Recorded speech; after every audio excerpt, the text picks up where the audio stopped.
enseñanzas desde el magisterio de la Iglesia, la carta encíclica Dilexit Nos, y ya estamos con el padre Javier Soteras. Hola padre, ¿cómo te va? ¿Cómo te va, Hola, padre? buen día, buen mediodía. Un gustazo reencontrarnos en vivo, y aquí en Eso. planta de transmisión, porque bueno, ayer, el miércoles pasado dejé grabadito el mensaje a compartir de Ilexis Nos. Hoy vamos a ir gestos y palabras de amor del capítulo 2. Ingresamos allí, del número 31, 32 en adelante. Bien. Bueno, arrancamos con el 32, ¿sí? Dale, yo comienzo con la lectura. Dice así: el corazón de Cristo, que simboliza su centro personal, desde donde brota su amor por nosotros, es el núcleo viviente del primer anuncio. Allí está el origen de nuestra fe, el manantial que mantiene vivas las convicciones cristianas. Bueno, el primer número nos pone en sintonía con el mes que estamos transitando, ¿no? El mes del Sagrado Corazón. Bueno, y ahí el texto de Francisco nos invita a adentrarnos en el fuego de amor que convoca desde ese lugar que arde en amor de misericordia por nosotros. Y Francisco nos da a entender y nos dice claramente que este es el núcleo, ¿no? Este es como el núcleo donde brota este manantial de vida, este manantial donde están las convicciones de nuestra fe cristiana. Por eso, ir al corazón de Jesús, a su humildad, a su mansedumbre, a su ternura, a su fuego, a su amor, es ir sobre el núcleo de nuestra convicción cristiana. Es descubrir la raíz de nuestra razón de ser, digamos así, ¿no? Nuestra misión, podríamos decir. Es tan importante esta devoción, es tan cercana a nuestra identidad, que cada vez que ingresamos a ese lugar, digo, ingresamos como quien habita el corazón de Jesús, nos reencontramos con nuestra identidad, nuestra identidad cristiana. Ahí apunta el primer texto. Ahora Francisco empieza a explicar de qué se trata y cómo se descubre esta presencia misericordiosa del Sagrado Corazón. Vamos con los puntos siguientes, gestos que reflejan el corazón. El punto 33. Cómo nos ama Cristo es algo que Él no quiso explicarnos demasiado. Lo demostró en gestos. Viéndolo actuar podemos descubrir cómo nos trata a cada uno de nosotros, aunque nos cueste percibirlo. Vayamos entonces a mirar allí donde nuestra fe puede llegar a reconocerle, en el Evangelio.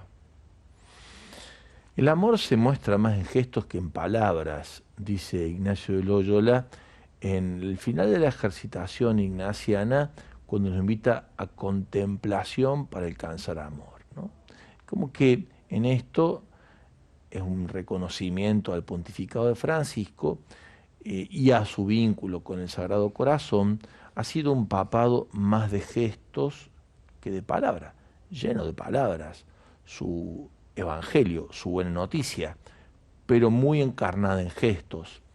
Cuando uno ve la vida de Jesús, esto lo hemos compartido en otros momentos, dice el cardenal Martini, el 85% de los evangelios habla de las acciones de Jesús y solo un 25% hay discurso de Jesús. Cuando uno contempla el misterio de la redención o la historia de salvación, se da cuenta que la reflexión bíblica, la palabra inspirada por el Espíritu a los hagiógrafos, nace de acontecimientos con los cuales Dios obró, actuó. Después, la tradición oral y la tradición por escrito intenta poner palabras a lo que ocurrió. El nacimiento del pueblo de Dios y la escritura del origen y todas y cada una de las secuencias posteriores que hacen al comienzo de la historia de la redención, nace de un acontecimiento, la Pascua. La Pascua es como el gozne, el punto de apertura, la bisagra que muestra el camino que este pueblo recorrió y tiene para recorrer a partir de un hecho, de un acontecimiento. La vida cristiana se recibe más por lo testimonial que por las palabras. Si uno se dispone a evangelizar y se dispone a comunicar la buena noticia, tiene que pensar muy claramente cómo es que, traduciéndolo en gestos concretos, quien recibe el Evangelio es capaz de adherir a lo testimonial. A esto se refiere este punto y nos hace mucho bien reflexionar en torno a ello porque nos pone en acción. Avanzamos con el siguiente punto, el 34. Dice el Evangelio que Jesús vino a los suyos. Los suyos somos nosotros, porque Él no nos trata como algo extraño. Nos considera algo propio, algo que Él guarda con cuidado, con cariño. Nos trata como suyos. No significa que seamos sus esclavos, y Él mismo lo niega. Ya no los llamo servidores.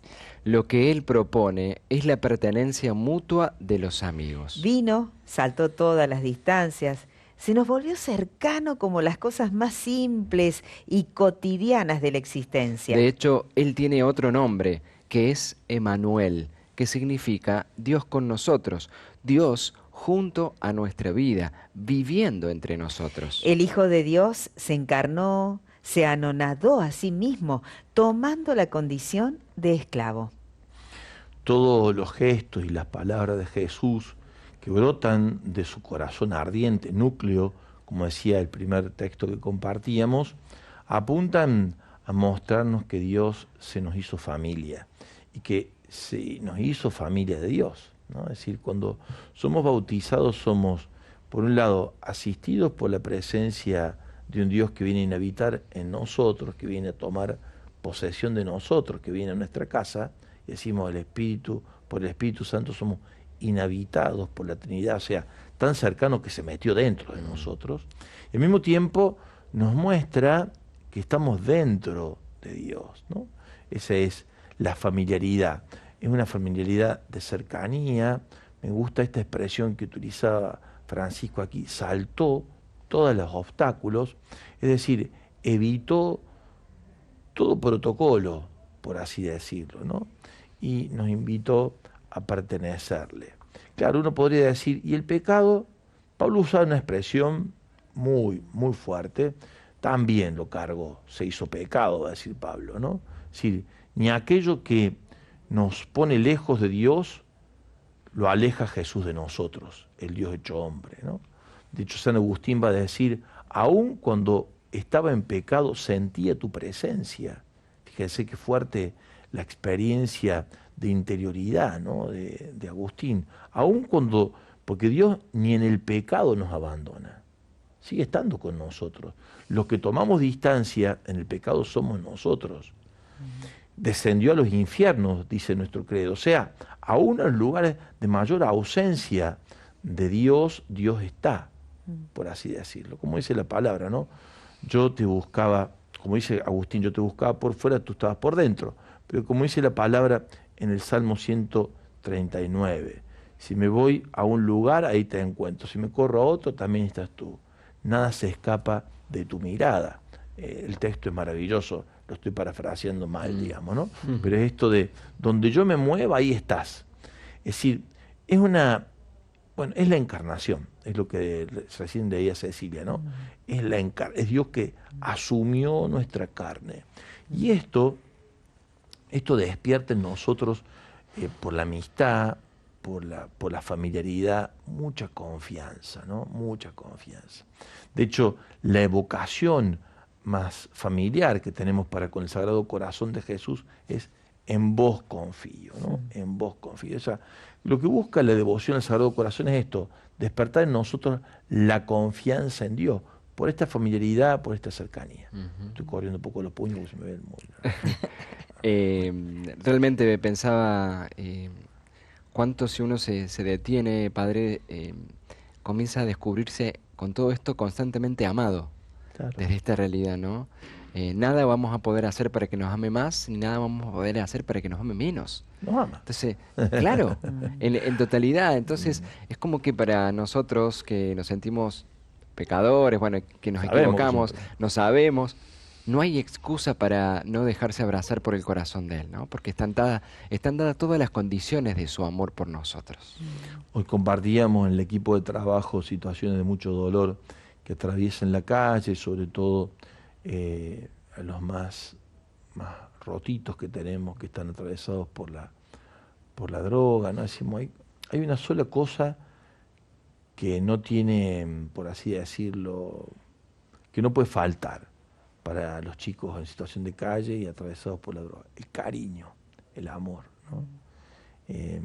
Posiblemente en otras cosas fracasemos, y seguramente así es, porque es tan monstruoso, tan diabólico lo que genera allí la adicción, el vínculo con los estupefacientes, destrozándolos, rompiéndolos. Pero el gesto cercano, el gesto amable, el amor, el cariño, la comprensión, rompe todo lo roto, digamos. Sí. O sea, digamos, va más allá de todo lo roto y rearma. Que la persona se sienta amada, se sienta querida, es todo para que, aún no estando del todo entera, se sienta recompuesta, ¿no? Es la reparación, ¿eh? Cuando uno hace camino de devoción el Sagrado Corazón, se encuentra con esto, ¿no? Con la reparación. Es como una gracia que da Dios en la devoción al Sagrado Corazón de Jesús. Sí. Y esa reparación o esa reconstrucción solamente lo da el fuego del amor del corazón de Jesús, que arde en el nuestro, digamos, ¿no? Que entra en sintonía con lo nuestro. Y nos invita a reflejarse a través de nuestras palabras y de nuestros gestos. Es lo que el Papa León XIV ahora en el mensaje habla de la compasión por el mundo, haciendo la experiencia de compasión de Jesús conmigo, Ajá. con cada uno, ¿no? Claro. Para poder mirar de esa manera al No hay mundo. lugar desde donde si no poder hacerlo, ¿no? Aquí hay una frase que me gusta mucho: el Hijo de Dios se encarnó y se anonadó a sí mismo, tomando la condición de esclavo. Bajó. Claro. Yo esta mañana, cuando lo leía, repasando un poco para compartir hoy, me hace pensar, ¿viste cuando el papá llega del trabajo cansado, el niño chiquito está jugando con sus autitos, con sus cosas, tirado en el piso, y el padre se tira al piso para Sí. jugar con él?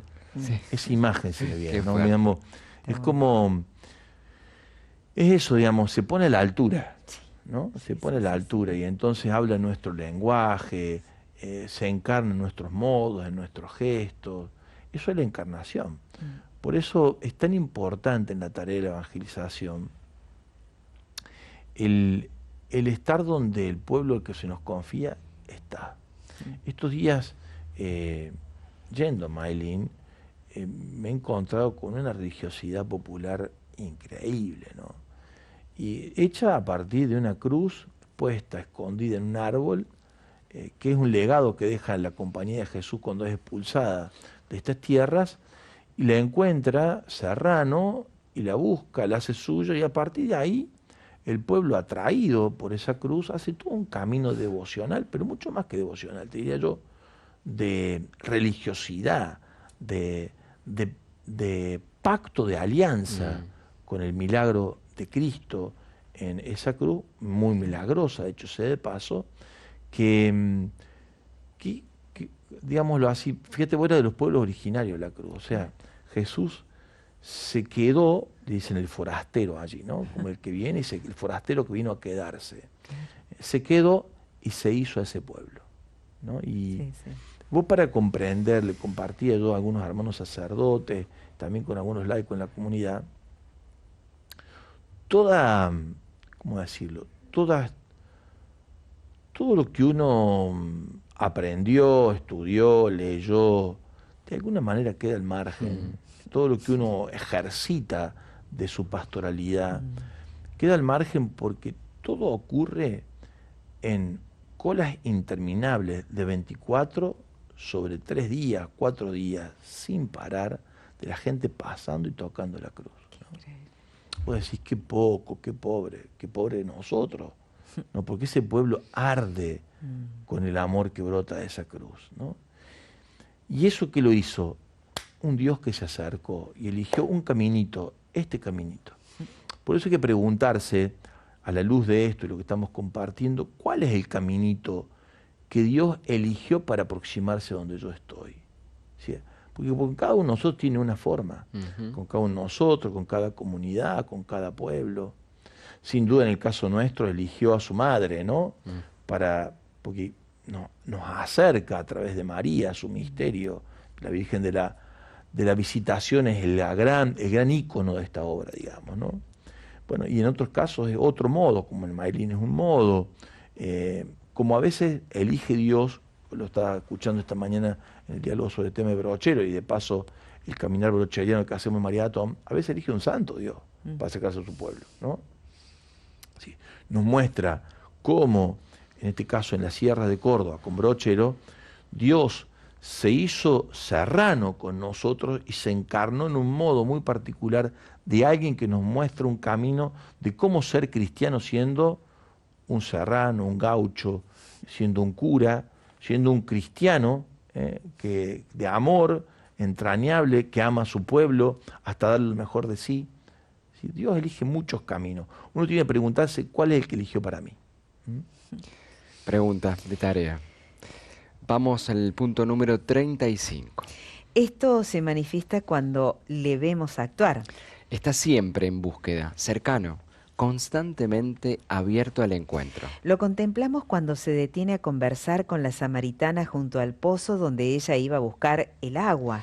Vemos cómo, en medio de la noche oscura, se reúne con Nicodemo, que tenía temor de dejarse ver cerca de Jesús. Lo admiramos cuando sin pudor se deja lavar los pies por una prostituta. Cuando la mujer adúltera le dice a los ojos, no te condeno. O cuando enfrenta la indiferencia de sus discípulos y al ciego del camino le dice con cariño, ¿qué quieres que haga por ti? Cristo muestra que Dios es proximidad, compasión y ternura. Y que busca caminos, que los que no están hechos los inventa, y los que están negados se transgreden.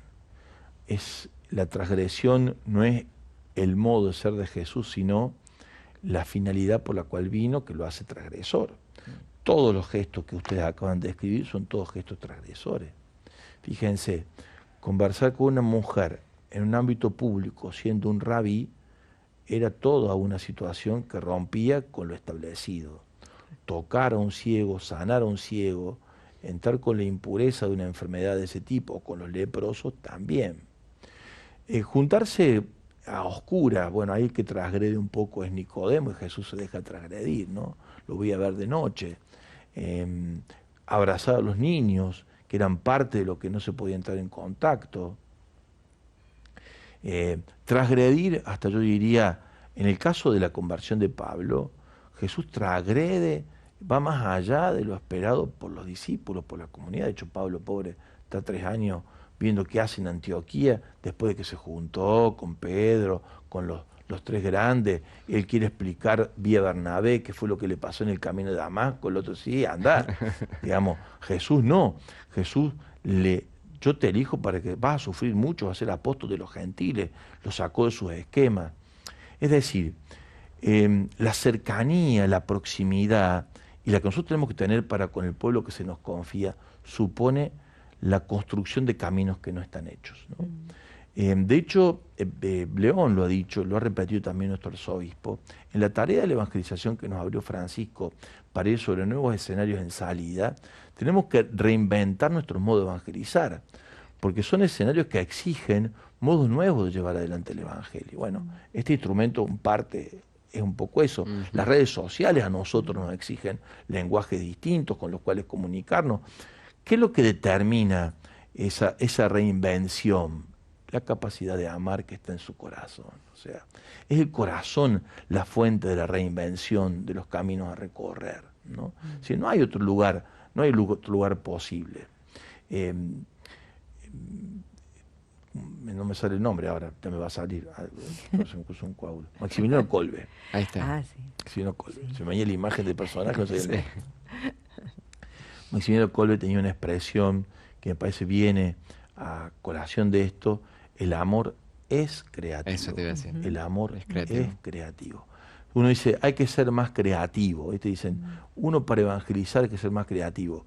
Para llegar a los chicos, a los jóvenes hay que ser más creativo. Yo digo, ¿cómo Francisco, un hombre grande, viejo, Juan Pablo II, le llegaba a los jóvenes? ¿Dónde está la creatividad? Se disfrazó de payaso, agarraba una guitarra y la reventaba contra el piso. No era esa ruptura. Era la creatividad que nace de un lenguaje que ama. Claro. Y de gestos que donde el otro se da cuenta que vos los querés. ¿No? Y eso está en el corazón. Por eso el vínculo con el Sagrado Corazón, para renovarnos a nosotros en la caridad de ser creativos a la hora de ser cercanos, de estar inventándonos y reinventándonos, es clave. El punto 36 Dale. dice, si él curaba a alguien, prefería acercarse. Jesús extendió la mano y lo tocó. Le tocó la mano, le tocó los ojos. Y hasta se detenía a curar a los enfermos con su propia saliva, como una madre, para que no lo sintieran ajeno a sus vidas. Porque el Señor sabe la bella ciencia de las caricias. La ternura de Dios no nos ama de palabra, Él se aproxima y estándonos cerca, nos da de su amor con toda la ternura posible. Qué hermoso. No me viene la expresión que creo que le hemos compartido por aquí de San Juan de la Cruz. Las heridas y los males de amor solo se curan con presencia y con figura, ¿no? O sea, es decir, Jesús es el que nos muestra esto, es su presencia, ¿no? Nuestros hermanos salesianos, en un momento determinado de la reflexión en torno a la pastoral juvenil, hablaban, no hace mucho tiempo, no sé cómo sigue eso ahora, habría que preguntarle a Mario. A Marito. A Mario Oscar. La pastoral del living. ¿Qué? No es sentarse en el living. Sino la pastoral del living, ¿qué es? Es estar donde ellos están. Digamos, o sea, que ellos sepan que vos estás. No esperan discurso ni tampoco se aguantan que uno se haga un chiquilín o un adolescentón siendo un adulto, claro. Ni tampoco que por ayornarse uno se quite una identidad y se ponga una a la que no pertenece. Es saber estar. ¿Cómo saber estar, no? Porque al final el adolescente, el joven que necesita de la cercanía, también necesita saludablemente de la distancia, ¿no? Sí, esto que es tan complejo en el proceso pedagógico, ¿no? La cercana distancia, aunque parezca una contradicción. ¿Por qué? Porque yo puedo ser muy cercano, pero si no guardo pedagógicamente una determinada distancia, difícilmente puedo mostrar algo distinto de lo que quien está transitando un camino necesita para su madurez. No es una relación simbiótica la que hay que tener, es una relación cercana. La simbiosis no se distingue.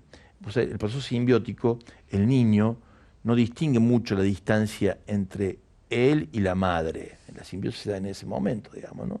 Si salió del vientre materno, hay un proceso simbiótico hasta que logra separarse. Según la psicología tradicional, es la figura de la autoridad. En el caso que hay un padre, el que genera esta separación simbiótica, digamos, ¿no? Genera esta separación de la relación simbiótica. O sea, no esperamos nosotros una cercanía simbiótica con Jesús. No es el flaco Inri. Está bien, está bueno la cercanía, pero está buena también la distancia. Es flaco, sí. Es Inri, sí, pero no es tan como vos, aunque es muy cercano a vos. Es muy parecido a nosotros. Y estamos llamados a ser muy como Él. Pero hay una cercana distancia con Jesús. Y esto es muy bueno que lo planteemos. Teresa lo dice claramente. Usted cuando vaya a conversar, le dice a la monja, converse como un amigo, conversa con su amigo, pero sepa con quién está conversando. Claro. O sea, es un amigo, pero es un amigo un poquito particular. No particular para que te marque la cancha, o para que te baje caña, o líneas, sino porque a donde te lleva, que es a donde no estás, acercándose hasta donde vos estás, necesita de alguna manera mostrarte esa distancia. Una suficiente cercanía que genere confianza, pero también una sana diferencia que genere la identidad, digamos. Sí, y una alteridad. O sea, distinto. una otra edad, como se dice, ¿no? Ujú. Que es un problema que tiene la cultura narcisista. En el narcisismo no hay otro. Solamente está el yo, el encierro en mí mismo, digamos, ¿no? Por eso la relación con Jesús no puede ser una relación intimista. Tiene que ser muy íntima, pero al mismo tiempo ser muy comprometida hacia donde me lleva, Claro. hacia donde no estoy. Y para eso hay que estar en salida, digamos, dispuesto a, como dice por ahí el texto también, es una relación en éxtasis, que decir, saliendo afuera. de sí mismo, digamos. Exacto. ¿no? Gracias, Padre. Gracias a Excelente, ustedes. padre. Bueno.